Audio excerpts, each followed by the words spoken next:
வணக்க மக்களே, நாம இந்த ஆரோக்கியமான பதிவில் கேழ்வரகில் நிறைந்துள்ள மருத்துவ நன்மைகளை பற்றி நம்ம விளக்கமாக பார்க்க போகிறோம். வாரத்தில் ஒரு தடவையோ அல்லது தினந்தோறும் ஒரு கைப்பிடி அளவு கேழ்வரகு எடுத்துக்கணும் அப்படின்னா உடலுக்கு வேண்டிய அத்தியாவசியமான ஊட்டச்சத்துக்கள் கிடைக்கும் போது மருத்துவ நன்மைகளுமே நமக்கு கேழ்வரகு கொடுக்கும்.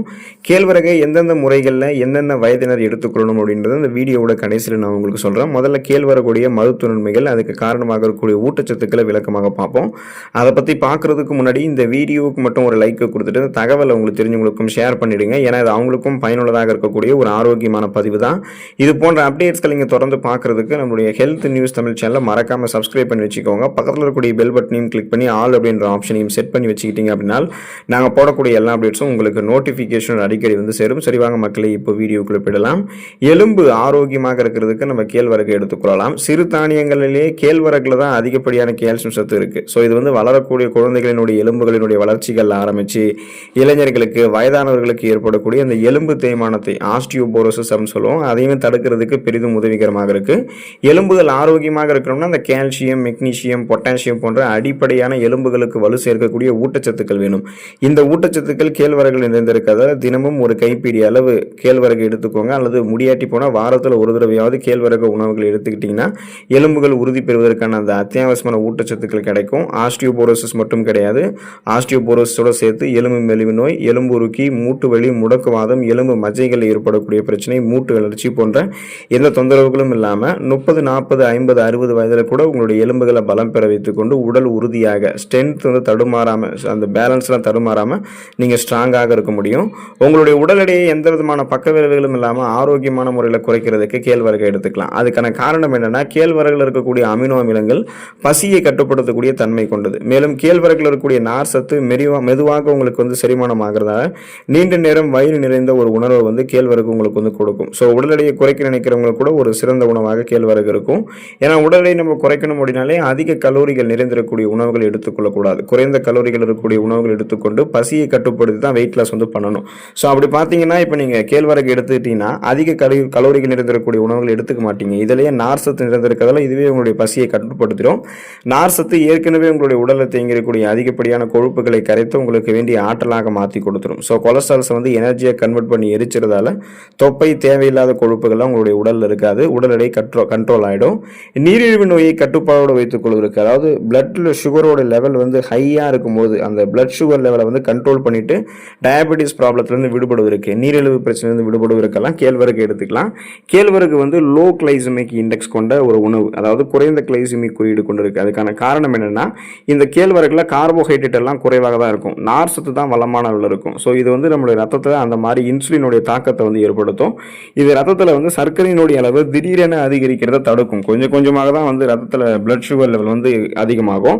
ஸோ சர்க்கரை நோயாளிகளுக்கு இது ஒரு ஆரோக்கியத்தை வந்து பராமரிக்கும். இது உடனே வந்து ரத்தத்தில் சர்க்கரையினுடைய அளவை அதிகப்படுத்தாமல் கொஞ்சம் கொஞ்சமாக இது பண்ணும். ஸோ அதனால் அந்த போதுமான அளவுக்கு இன்சுலின் அதுக்குள்ளே வந்து சுரக்கும் பொழுது இன்சுலின் ஹார்மோன் நமக்கு வந்து கிடைச்சது அப்படின்னா பிளட்ல சுகரோட அளவை கண்ட்ரோல் பண்ணிக்கலாம். அதுக்கெல்லாமே அந்த சுகர் ப்ராப்ளத்தை கண்ட்ரோல் பண்ணிக்கிறதுக்கு தான் நம்ம என்ன பண்ணணும் அப்படின்னா கேழ்வரகு நம்ம எடுத்துக்கொள்ளணும். அனிமியா என்று சொல்லக்கூடிய ரத்த சோகை நோய், இந்த நோய் குணப்படுத்தப்பட்டு மீண்டும் வராமல் தடுக்கப்படுவதற்கு கேழ்வரகு எடுத்துக்கலாம். இயற்கையிலேயே இரும்பு சத்து கேழ்வரகுல வந்து அதிகமாக இருக்கு. ரத்த சோகை வந்து ஏற்படுது அப்படின்னா இரும்பு சத்து நமக்கு வந்து குறைவாக இருக்குன்னு அர்த்தம். ஸோ இரும்பு சத்து வந்து குறைபாடாக இருக்கும்போது வந்து பார்த்தீங்கன்னா நமக்கு அனிமியா என்று சொல்லக்கூடிய ரத்த சோகை நோய் ஏற்படும். இரும்பு சத்து குறையும் போது ரத்த சிகப்பணுக்கள் குறையும். ரத்த சிகப்பணுக்கள் குறைஞ்சதுன்னா அதில் இருக்கக்கூடிய ரத்த புரதமான ஹீமோகுளோபினுடைய எண்ணிக்கையும் குறையும். ஹீமோகுளோபின் தான் நமக்கு போதுமான அளவுக்கு ஆக்சிஜன் சப்ளைவே கொடுக்குது. ஸோ அப்படிப்பட்ட ஹீமோகுளோபினுடைய எண்ணிக்கை வந்து குறையும் பொழுது மயக்கம், தலைவலி, குமட்டல், வாந்தி, உடல் சோர்வு, உடல் பலவீனம், இந்த மாதிரி அனிமியாவுக்கான அறிகுறிகள் இருக்கும். கவனமின்மை நமக்கு வந்து தென்படும். எதிலுமே வந்து சுறுசுறுப்பாக செயல்பட முடியாத ஒரு நிலை இருக்கும்.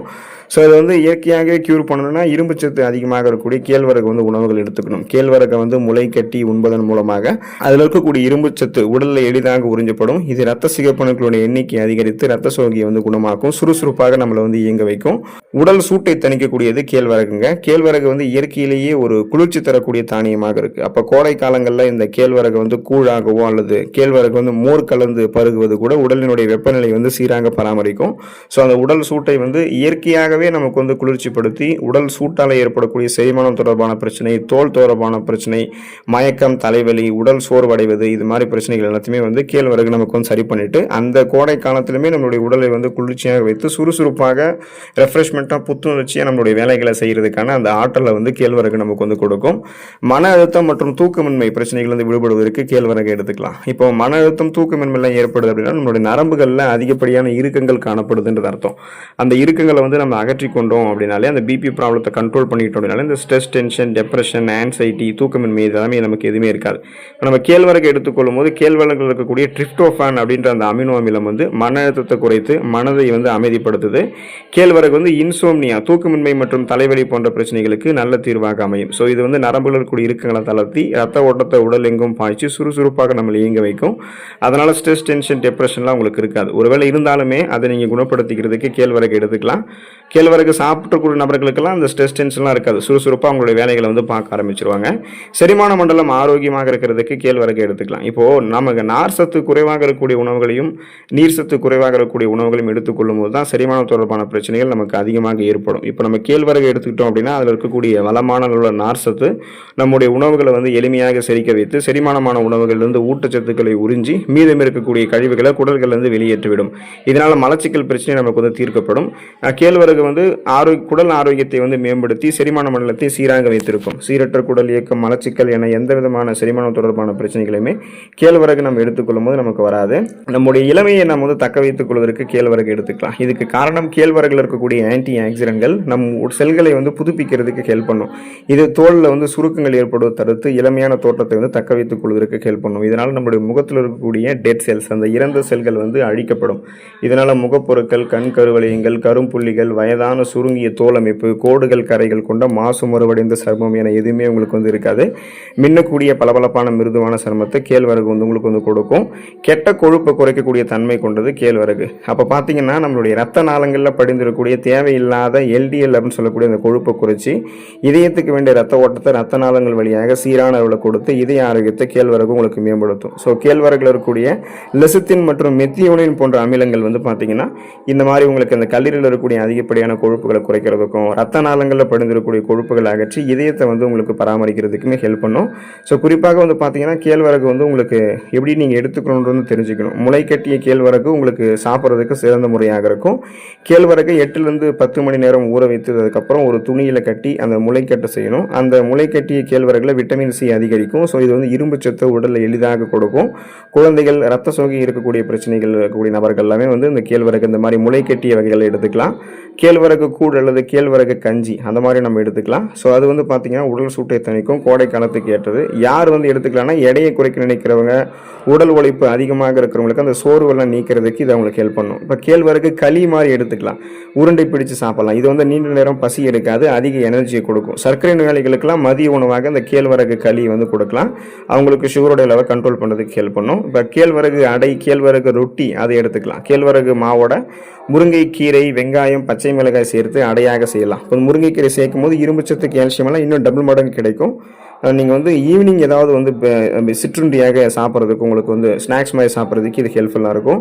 இப்போ குழந்தைகளுக்கு கொடுக்கணும் அப்படின்னா அந்த முளைக்கட்டிய ராகியை வந்து பொடி செஞ்சு பாலில் கலந்து நாட்டு சர்க்கரை சேர்ந்து குடிக்கலாம். குழந்தைகளோட எலும்பு வளர்ச்சிக்கும் உடல் எடை கூடுவதற்கும் அதை ஹெல்ப் பண்ணும். ஸோ தொடர்ந்து வந்து பார்த்தீங்கன்னா கேழ்வரகு செரிமானம் ஆகிறதுக்கு சற்று அதிக நேரம் எடுக்கும். எனவே அதை வந்து காலை அல்லது மதிய உணவாக எடுத்துக்கொள்வது சிறந்தது தான். இரவு நேரம் கேழ்வரகு சாப்பிடாம தவிர்க்கிறது தான் நல்லது. சளி, சைனஸ் பிரச்சனை உங்களுக்கு வந்து அடிக்கடி இந்த சளி பிடிக்கக்கூடிய தன்மை இருக்குது அப்படின்னா கேழ்வரகோட மோர் சேர்க்க நீங்கள் தவிர்த்துடணும். கேழ்வரகு சூடாக அல்லது அடையாகவோ அப்படியே நீங்கள் சாப்பிடலாம். வாரத்திற்கு 3 முதல் 4 நாட்கள் கேழ்வரகு சேர்க்கிறதே போதுமானது தான். தினமும் 3 வேளையும் சிறுதானியங்களை மட்டுமே உண்பதை நீங்கள் தவிர்க்கணும். பார்த்தீங்கன்னா எப்போது ஒரு டைம் தான் நீங்கள் அதை வந்து எடுத்துக்கணும். ஸோ இதாவது நீங்கள் கேழ்வரகு எடுத்துக்கொள்ளுங்கள். இதில் இருக்கக்கூடிய ஊட்டச்சத்துக்களை பெற்று மருத்துவமனைகளை பெற்று நலமோடு வாழுங்கள். அடுத்த ஆரோக்கியமான பதிவில் மறக்காமல் சந்திப்போம். நன்றி மக்களே.